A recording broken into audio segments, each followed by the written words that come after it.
ప్రస్తుతం కానివ్వండి, ఫ్యూచర్లో డయాబెటీస్ అనేది చాలా ఎక్కువ మందిలో వస్తూ ఉంది. ఇంకా బాధాకరమైన విషయం ఏంటంటే యంగ్ ఏజ్ గ్రూపుల్లో 20 నుంచి 40 ఇయర్స్ వాళ్ళు కూడా చాలా మందికి మనం డయాబెటీస్ చూస్తూ ఉన్నాం. అయితే ఇంతకుముందు అనుకున్నట్టుగా డయాబెటీస్ అనేది జెనెటిక్, అంటే వంశంలో ఉంటే ఫ్యామిలీ హిస్టరీ ఉన్నట్టయితే వస్తుంది, లేకపోతే రాదు అనుకునే వాళ్ళం. ఇది పూర్తిగా కరెక్ట్ కాదు.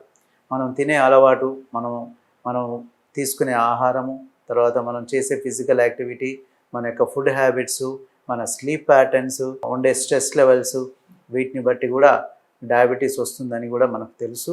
ఇప్పుడు చాలా వరకు ఇది ఒక లైఫ్ స్టైల్ రిలేటెడ్ జబ్బుగానే పరిగణిస్తున్నారు. సో డయాబెటీస్ ఎంత కామన్ అయిపోయిందంటే అది ఆడమగ తేడా లేకుండా చాలా యంగ్ ఏజ్లో వచ్చే అవకాశం ఉంటుంది. సో వీటన్నిటికీ కారణం ఏంటి? మన యొక్క జీవన విధానం, మన దినచర్య ఎలా ఉంటుంది, మన జీవన విధానం ఎలా ఉంటుంది, దాన్ని బట్టే ఈ డయాబెటీస్ అనేది వస్తుందా లేదా చెప్పొచ్చు. అయితే డయాబెటీస్ రాకుండా ఏమైనా చేయొచ్చా? డయాబెటీస్ రాకుండా మనం ఇలా మార్పులు చేసుకోవాలా? అయితే డయాబెటీస్ రాకుండా మనం చాలా వరకు ప్రయత్నం చేయొచ్చు. ఆ ప్రయత్నం ద్వారా డయాబెటీస్ రాకుండా కూడా చూసుకోవచ్చు. ముఖ్యంగా మనం తీసుకునే ఆహారం ముఖ్యమైనది. సో మనం ఏ ఆహారం తీసుకుంటున్నామో దాన్ని బట్టి మన యొక్క హెల్త్, దాన్ని బట్టి డయాబెటీస్ వస్తుందా లేదా తెలుసుకోవచ్చు. అదేవిధంగా రెండో విషయం వచ్చేసి మనం ఎంతగా ఫిజికల్గా యాక్టివ్గా ఉంటున్నామో, ఓవర్ వెయిట్ రాకుండా, ఒబేస్ కాకుండా మనం ట్రై చేస్తున్నామా లేదా, సమతుల్యమైన వెయిట్ ఉన్నామా లేదా, ఇది రెండోది.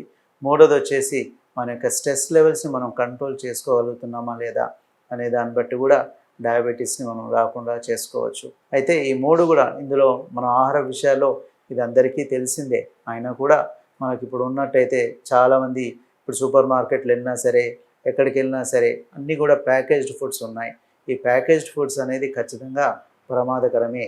ఇన్స్టెంట్ ఫుడ్స్ ఏవైనా సరే ఇన్స్టెంట్ ఎనర్జీని ఇస్తేమో కానీ దాని ద్వారా మనకు బ్లడ్లో షుగర్ కూడా పెరిగే అవకాశం ఉంటుంది. ఫర్ ఎగ్జాంపుల్ ఫ్రూట్ జ్యూసెస్ కానివ్వండి, ప్యాకేజ్డ్ ఫుడ్ ఐటమ్స్ కానివ్వండి, ఏవి చూసినా సరే ఎక్కువ క్యాలరీస్, హై క్యాలరీస్ ఉంటాయి.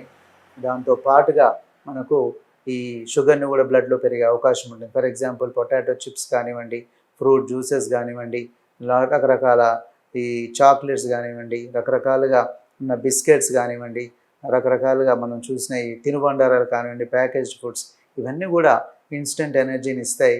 అలాగే కానీ బ్లడ్లో షుగర్ని కూడా పెంచుతాయి.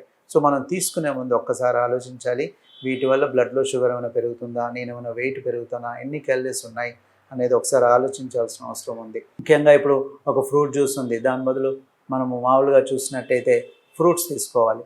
ఫ్రూట్స్లో ఎక్కువగా పీచు పదార్థాలు ఉండడం వల్ల, షుగర్ కంటెంట్ కూడా తక్కువ ఉండడం వల్ల మనకు ఫైబర్ వస్తుంది, అలాగే బ్లడ్లో షుగర్ పెరగకుండా ఉంటుంది. సో ఒక ప్యాకేజ్డ్ డ్రింక్ కానీ, ఒక ప్యాకేజ్ జ్యూస్ కాకుండా ఫ్రూట్స్ లాగా తిన్నట్టయితే మనకు షుగర్ వచ్చే అవకాశం తక్కువ ఉంటుంది. ఇది గమనించాల్సిన అవసరం ఉంది.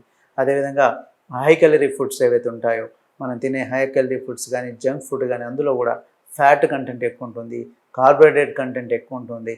తద్వారా మనకు డయాబెటీస్ వచ్చే అవకాశం ఉంటుంది.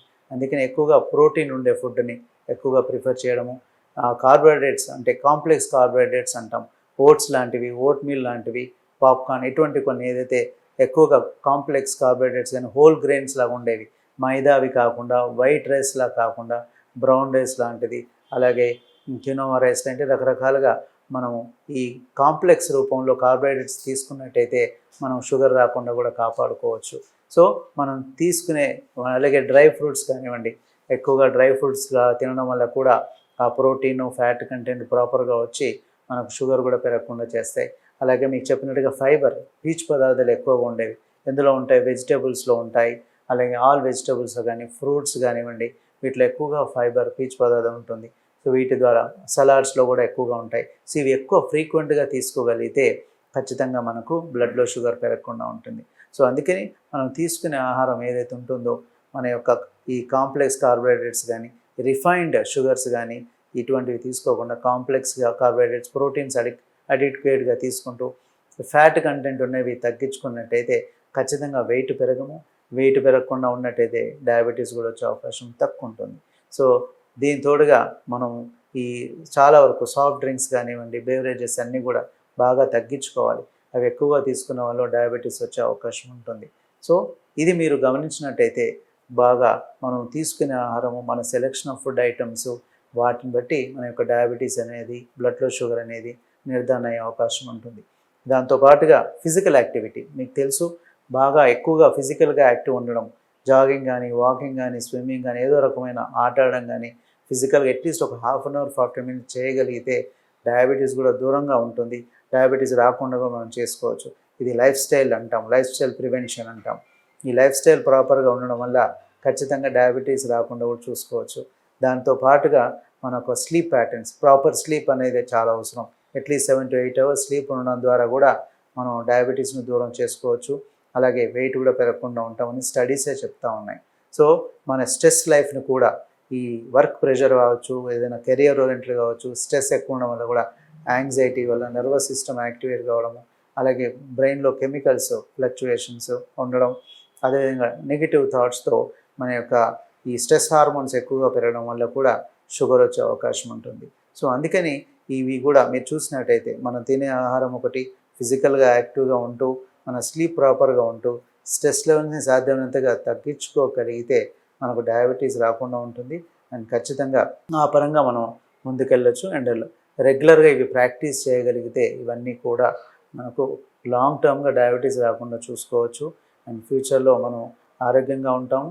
ఇతరత్ర సమస్యలు హార్ట్ పరంగా కానీ, మిగతా ఇవి కూడా ఆరోగ్య సమస్యలు రాకుండా మనం జాగ్రత్తగా ఉంటే, ఈ విధంగా చర్యలు తీసుకోవడం వల్ల ఖచ్చితంగా మనము హ్యాపీగా ఉంటాం, ఆరోగ్యంగా ఉంటామని ఖచ్చితంగా మనం నమ్మాల్సి ఉంటుంది. ఇది అందరం కూడా ప్రాక్టీస్ చేద్దాం. తద్వారా రిజల్ట్స్ మనం అందరం పొందుదాం.